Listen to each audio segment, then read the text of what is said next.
Om Swastiastu. Om Swastiastu. Om Anubadah Kertawiyantu Wiswata. Semoga pikiran yang baik datang dari segala penjuru. Senang sekali rasanya saya, Kadek Ayunita Sari Devi, bisa kembali menyapa seluruh umat Hindu Sidharma dimanapun berada dalam acara Mimbar Agama Hindu BPH Sultra, Pewarta Dharma, Penyejuk Jiwa. Di studio kali ini sudah kedatangan seorang narasumber yang sangat luar biasa yang akan kita ajak untuk berbincang mengenai tema keagamaan. Beliau adalah Bapak Kadek Yogyarta, SPD, MPD. Om Swastiastu, Pak Kadek. Om Swastiastu, Dek. Bagaimana kabarnya Bapak hari ini? Astungkara, kabar becik. Astungkara. Ya, kabarnya baik. Umat Sidharma, kali ini kita akan membahas mengenai cinta, jodoh, dan astrologi. Benarkah garis tangan menentukan segalanya? Mendengar tema ini tentunya banyak umat Sidharma yang bertanya-tanya, apakah saya dan dia berjodoh? Akankah saya dan dia melangkah ke jenjang yang lebih serius? Untuk itu langsung saja kita berbincang dengan Pak Kadek. Nah, Pak Kadek, di zaman sekarang ini kan banyak anak muda yang percaya akan adanya perhitungan horoskop atau jyotisa. Tetapi ada juga yang tidak percaya dengan hal itu dan hanya mengandalkan perasaannya saja. Nah, menurut Bapak, di zaman sekarang, seberapa penting adanya perhitungan horoskop atau jyotisa ini di dalam menentukan sebuah pernikahan? Dan apakah hal itu sebagai penentu utama atau hanya sebagai bahan pertimbangan saja di dalam memutuskan keputusan besar seperti pernikahan? Silakan, Pak. Ya, makasih, Dek. Atas tema hari ini di podcast kita di Badan Penyiaran Hindu Sultra, dan mudah-mudahan kita jumpai sahabat kita semeton sedharma dalam keadaan sehat. Ya, menarik sekali seperti yang Kadek sampaikan berkaitan tentang tema kita. Saya juga sedikit deg-degan bercerita ini karena hal ini nampak terlalu ideal banget ya. Padahal sesungguhnya kalau saya pribadi tentu tidak ideal berbicara tentang ini, tetapi pada kapasitas ini tentu saya berbicara dengan pendekatan pendidikan ya, selaku pengajar tentunya. Nah, ini menjadi penting sekali seperti yang Kadek sampaikan di awal tadi, bahwa seberapa penting horoskop ini ya menjadi pedoman bagi umat Hindu dalam rangka menentukan jodohnya, kan gitu. Itu yang pertama yang saya tangkap. Karena temanya tadi apa tadi? Temanya? Cinta, jodoh, dan astrologi. Benarkah garis tangan menentukan segalanya? Oh iya, benar. Jadi ini saling berkaitan ya. Jadi yang pertama ingin saya tentu garis bawahi bahwa ajaran kita yang bersumber dalam kitab suci Weda tentu ini bertujuan sebagai pedoman ya, sebagai rambu-rambu ya. Kadek tadi mengatakan tentang jyotisa ya. Dalam pendekatan sekarang tadi horoskop ya namanya ya, sebagai sebuah corong, sebagai sebuah rambu-rambu gitu. Nah, dalam pendekatan Weda kita namanya jyotisa. Kalau dalam pendekatan Hindu Bali kita namanya warika. Nah, sejauh mana sekarang ini menjadi pedoman, ini menjadi paduan dalam era kekinian. Jadi dalam kondisi saat ini, kalau berbicara tentang keyakinan, tentu ajaran Weda ini menjadi pedoman, menjadi tuntunan kita. Ya, karena jauh sebelum adanya teknologi seperti sekarang, pengetahuan Weda itu begitu diyakini ya oleh umat untuk menjadi landasan dan pedoman hidup, dan itu tidak boleh lekang oleh waktu gitu. Cuma seiring berjalannya waktu, tentu dengan kondisi hari ini tentu ada perubahan-perubahan antara kepercayaan ramalan itu yang ditempatkan sebagai sebuah keyakinan dengan fenomena sekarang. Kalau dalam pandangan Pak secara pribadi, tentu ini harus dipadukan ya. Tidak cukup hanya berdasarkan pada horoskop tadi saja, ya kan? Tetapi yang paling penting di balik itu kan komitmennya dalam rangka membangun kehidupan, kan itu yang paling penting. Nah, Tetapi dalam kondisi ini menjadi pedoman, menjadi rambu-rambu, menjadi bahan referensi begitu. Misalkan kadek ya, dengan misalkan anggaplah punya pacar kan gitu ya. Suatu ketika kan mau tidak mau akan melangsungkan pada jenjang yang lebih tinggi kan gitu deh ya. Tentu karena kita punya pengetahuan, apalagi sekarang teknologi begitu canggih, banyak sekali aplikasi kalau kita lihat di Google ya, dalam rangka melihat tentang perjodohan itu, yang salah satunya dari Wariga kita. Di sana bisa dilihat apakah saya cocok apa tidak cocok, tetapi itu tidak menjadi sebuah keputusan mutlak untuk melanjutkan apa tidak, kan gitu. Tetapi paling tidak namanya sebuah pedoman ini memberikan penafsiran ya, misalkan kadek dengan seseorang gitu, apakah dari sisi karakter karena itu berkaitan dengan kelahiran ya, yang dihitung berdasarkan wewarannya ya, yang menjadi prediksi begitu, dilihat dari Saptawara dan Pancawaranya yang masing-masing memiliki urip, ada penentuannya di sana, bisa diprediksi apakah nanti ketika dia bersama ini keberlangsungan kehidupannya bagus apa tidak. Ini tanda kutip ya, ini menjadi rambu-rambu, tetapi itu tidak menjadi keputusan final atau keputusan mutlak ya kan. Di sana sebagai pedoman saja. Keputusan saat ini kalau berbicara tentang jodoh dalam Hindu itu adalah keputusan, anggaplah kalau saya boleh katakan, karma masa lalu, kemudian yang ditentukan keputusannya hari ini, dan tentu diiringi dengan komitmen dalam rangka mengambil keputusan. Kan itu tidak cukup kita hanya berbicara pada jodoh itu sebatas takdir gitu, tetapi juga dibarengi dengan keputusan ya, dalam rangka tindakan yang diambil hari ini. Misalkan dalam pengalamannya kadek, misalkan punya pasangan, kan tidak cukup berpasrah pada berbicara jodoh saja ya, takdir saja, tetapi bagaimana keputusan ini diambil, apakah dia mau melanjutkan apa tidak, maka kembali kepada kondisi hari ini. Jadi saya ingin juga katakan jodoh itu adalah karma wasana masa lalu diiringi dengan keputusan sekarang gitu, tentu dilandasi oleh yang namanya dharma atau kebenaran yang saya katakan tadi, komitmen untuk melanjutkan hubungan. Kira-kira gitu deh ya. Jadi panjang saya bercerita ya. Berbicara mengenai jodoh dan cinta siap nih Pak Kade. Di dalam istilah anak muda sekarang kan muncul istilah itu soulmate atau belahan jiwa. Nah, di dalam ajaran Hindu, apakah istilah ini relevan? Dan apakah istilah ini ada sebenarnya di dalam Weda, dan bagaimana kita itu dapat memaknainya? Jadi berkaitan dengan apa tadi namanya?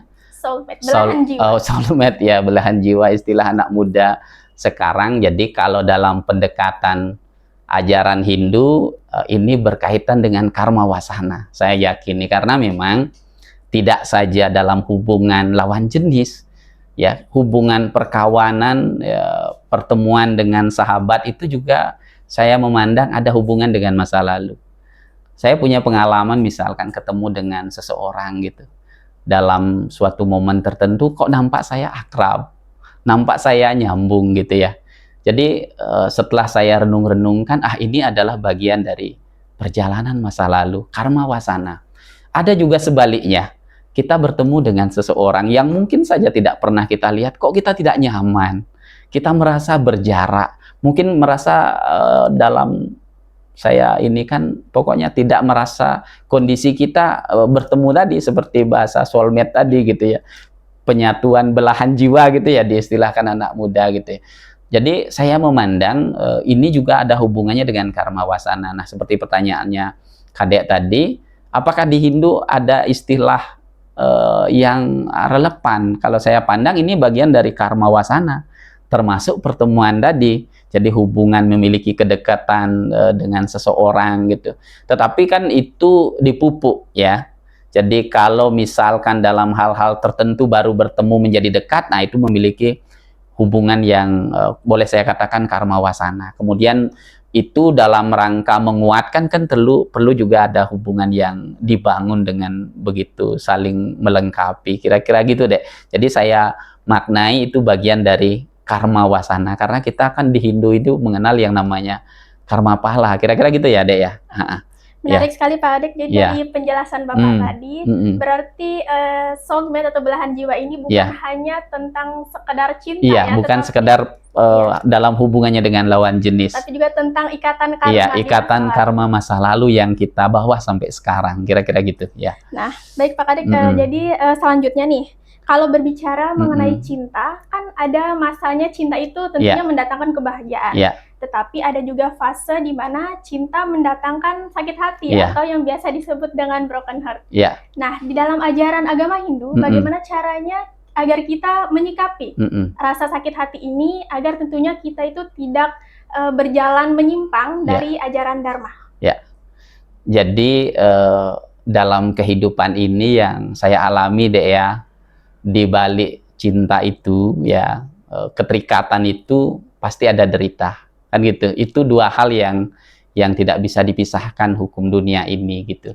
Tetapi ada juga pandangan yang mengatakan membangun cinta yang tulus ya, seperti cinta orang tua kepada anaknya itu yang tidak terukur. Kan itu menjadi hal yang memungkinkan bisa dilakukan sehingga tidak berakhir dengan kekecewaan tadi gitu. Jadi di dalam kehidupan ini broken heart namanya tadi ya, istilahnya anak muda gitu. Jadi ada kekecewaan atau sakit hati ya, itu tidak bisa dipungkiri siapapun. Ya jangankan orang yang Dek, baru berhubungan gitu ya, berpacaran gitu ya, tentu ada kekecewaan. Orang yang sudah menikah saja Dek, ya itu bisa berpisah, ya kan? Atas kondisi setiap orang kan kita tidak tahu ya. Bagi sebagian orang menghadapi masalah, tentu saya juga pribadi mengalami hal yang sama kan gitu. Tetapi bagaimana setiap persoalan ini bisa disikapi dengan bijaksana, biar tidak berlarut-larut, kan kira-kira begitu. Maka ingin saya katakan bahwa kondisi kehidupan ini tidak akan bisa dilepaskan dari persoalan tadi, siapapun. Tetapi jangan sampai ini membuat kita terpuruk, ya kan? Apalagi sampai sakit hati dan bisa saja menimbulkan hal-hal yang membuat kita menderita, ya kan? Tidak saja diri sendiri, orang-orang terdekat kita, keluarga kita, kan sering kita melihat itu, ya kan, di media sosial gara-gara persoalan asmara, anak-anak muda misalkan kalau beberapa bulan terakhir itu pernah ada di mana namanya jembatan itu ya, sampai melakukan tindakan seperti itu. Jadi ini yang tidak boleh terjadi. Jadi tentu apa yang harus dilakukan adalah membangun hubungan yang sehat, ya kan. Jadi bagi anak-anak muda tentu membangun hubungan yang sehat yang dimaksud, silahkan barangkali kalau sudah usia tertentu saling melengkapi dengan lawan jenisnya gitu ya, tetapi yang sehat dalam batasan-batasan tertentu, karena esensinya kan saling mempelajari kan gitu ya, mempelajari karakter sehingga tidak terjadi apa yang Kadek katakan tadi, broken heart tadi kan gitu ya. Itu kalau sudah cinta sudah melekat, kemudian diiringi dengan perjalanan yang panjang, kemudian tentu ketika suatu masa mungkin terjadi masalah sehingga menimbulkan sakit hati dan kekecewaan. Siapapun Dek pasti akan mengalami situasi begini. Cuma bagaimana meminimalkan kondisi itu jangan sampai berlarut-larut, kan gitu ya. Karena ada yang mengatakan dunia ini tidak selebar daun kelor gitu ya, bahwa tentu maksudnya bahwa dunia ini luas gitu. Mungkin kepada seseorang kita bermasalah, tentu kita membuka diri dengan hal-hal yang positif. Kira-kira gitu Dek. Oke, terima kasih Pak Kadek. Jadi dari penjelasan tadi kita bisa memahami bahwa cinta bukanlah akhir dari segalanya. Jadi ketika harapan tidak sesuai dengan apa yang kita inginkan, justru disitulah kita diuji agar bagaimana kita tetap berpegang teguh pada Dharma dan juga keyakinan ide Sang Yang Widiwasa. Ya. Nah Pak, sebelum kita menutup perbincangan kita, mungkin Bapak bisa menyampaikan kepada seluruh umat sedharma, khususnya bagi para generasi muda. Nah, apakah jodoh itu memang sudah ditentukan oleh Tuhan ataukah kita masih memiliki peran besar di dalamnya? Ya, makasih Dek. Jadi sebagai kesimpulan akhir dari bincang-bincang singkat kita, tentu berkaitan dengan jodoh ini, seperti yang saya sampaikan di awal, adalah karma wasana dan keputusannya ditentukan hari ini dengan landasan dharma tadi, komitmen untuk melanjutkan apa tidak, kan gitu. Maka dari itu tentu sebagai bagian dari kehidupan, karena kita tidak akan bisa menolak kehidupan ini sebagai siklus hidup. Setelah masa Brahmacari selesai, maka memasuki masa Grahasta. Maka menentukan keputusan untuk dengan siapa kita berjodoh itu ditentukan oleh keputusanmu saat ini. Maka yang paling penting untuk dilakukan adalah bagaimana anak-anak muda membangun circle-nya, membangun lingkungan kepada siapa dia bergaul, karena kemungkinan besar kalau dalam pendekatan pendidikan gitu, jadi di mana dia bergaul ya, pada wilayah itu, maka karakter yang terbentuk juga pada lingkungan itu gitu.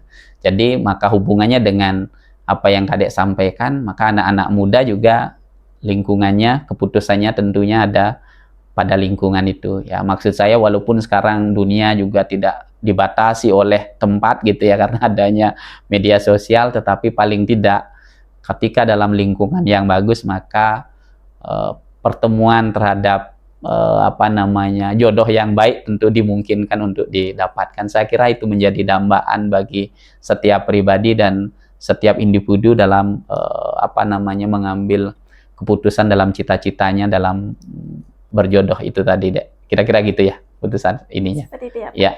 Baik, terima kasih kami ucapkan kepada Bapak Kadek Yogyarta atas penjelasan dan juga pencerahan yang sangat luar biasa. Jadi dari perbincangan kita pada kali ini dapat kita simpulkan bahwa jodoh itu bukan semata-mata tentang takdir, tetapi juga mengenai tentang usaha dan juga tentang kesadaran diri, di mana Tuhan memberi jalan, namun kitalah yang menentukan langkahnya. Ya. Baik, bagi umat Hindu sedharma yang memiliki usulan atau request tema tentang mimbar agama Hindu, bisa dituliskan di dalam kolom komentar, dan jangan lupa untuk di-like, komen, share, dan juga subscribe channel BPH Sultra agar Dharma bisa terus tersebar luas. Saya Kadek Ayunita Saridevi bersama seluruh kru Mimbar Agama Hindu BPH Sultra pamit undur diri. Saya tutup dengan ucapan Parama Santi. Om Santi Santi Santi. Om Santi Santi Santi.